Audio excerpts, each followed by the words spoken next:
Assalamualaikum warahmatullahi wabarakatuh. Perkenalkan, nama saya Agus Kusumawardani, NPM 21043100032, dan teman saya yaitu Rodotun Nabila Dewi Salsabila, NPM 21043100020. Di video kali ini kita berdua akan menjelaskan tentang fotosintesis pada tumbuhan.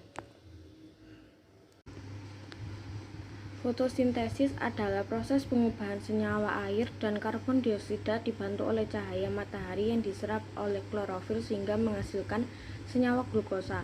Glukosa yang dihasilkan selain digunakan langsung oleh tumbuhan juga akan disimpan dalam bentuk makanan atau buah. Tidak hanya glukosa, dalam proses fotosintesis tumbuhan juga menghasilkan oksigen yang dibutuhkan hewan dan manusia.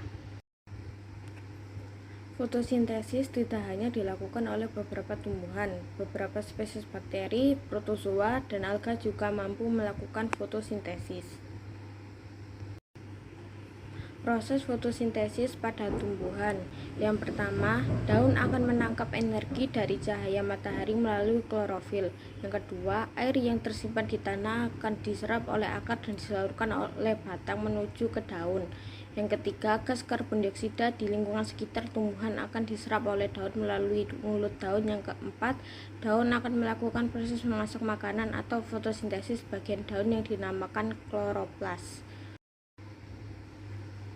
Hasil fotosintesis: setelah semua proses selesai, tumbuhan akan menghasilkan karbohidrat dan gas oksigen.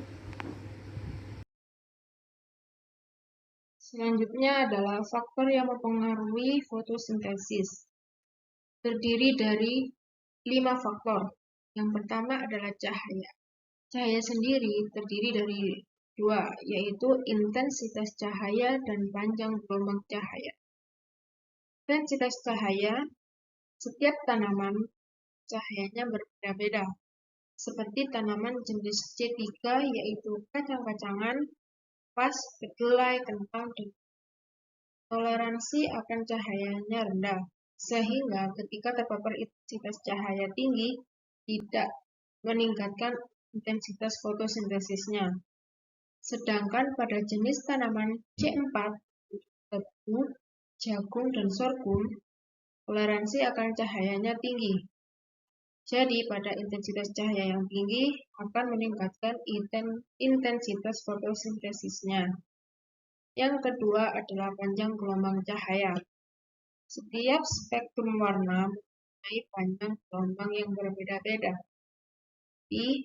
Klorofil bisa menyerap warna merah dan biru lebih banyak karena panjang gelombang cahayanya sangat efektif. Faktor yang mempengaruhi fotosintesis yang kedua yaitu suhu. Pada umumnya, fotosintesis meningkat seiring dengan meningkatnya suhu hingga batas toleransi enzim. Suhu optimal untuk berlangsungnya proses fotosintesis berkisar antara 10 derajat Celcius sampai 33 derajat Celcius. Nah, pada suhu tersebut, kecepatan fotosintesis berbanding lurus dengan pertambahan suhu. Namun, pada suhu di atas 35 derajat Celcius, kecepatan fotosintesis menjadi berbanding terbalik dan dengan pertambahan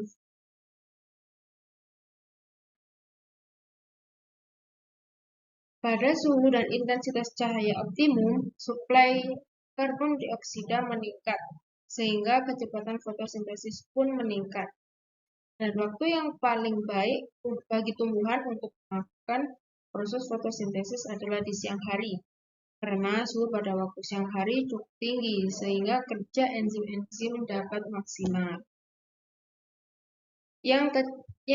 Faktor yang ketiga yaitu umur tanaman.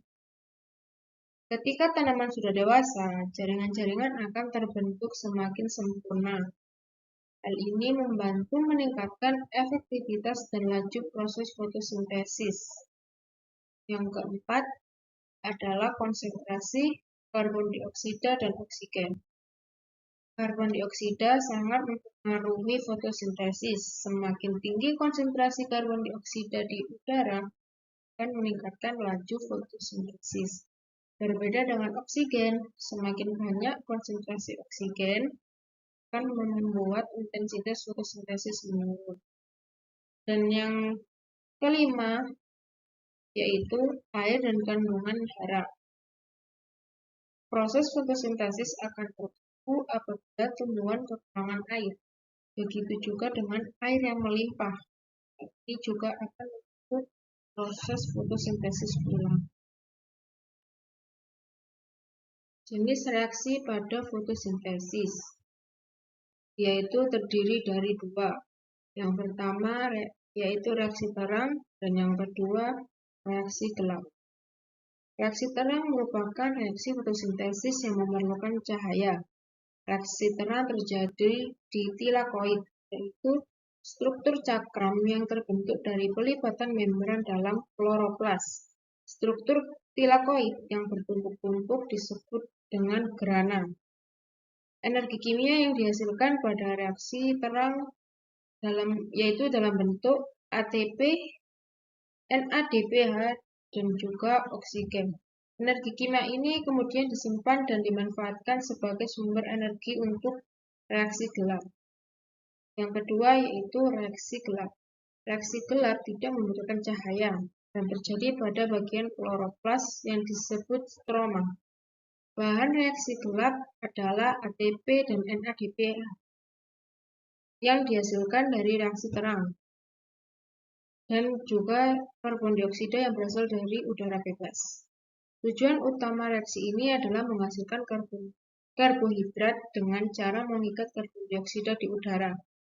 Hasil dari reaksi gelap ini adalah APG, ALPG, RDP, dan juga glukosa. Manfaat fotosintesis sangatlah banyak. Seperti yang pertama adalah menghasilkan oksigen bagi makhluk hidup, yang kedua membentuk buah dan umbi pada tumbuhan, yang ketiga menghasilkan glukosa, yang keempat melembabkan udara sekitar, dan yang kelima yaitu menghasilkan bahan makanan. Itulah penjelasan tentang proses fotosintesis pada tumbuhan yang dapat kami sampaikan. Terima kasih, semoga bermanfaat. Assalamualaikum warahmatullahi wabarakatuh. Sampai jumpa di video selanjutnya.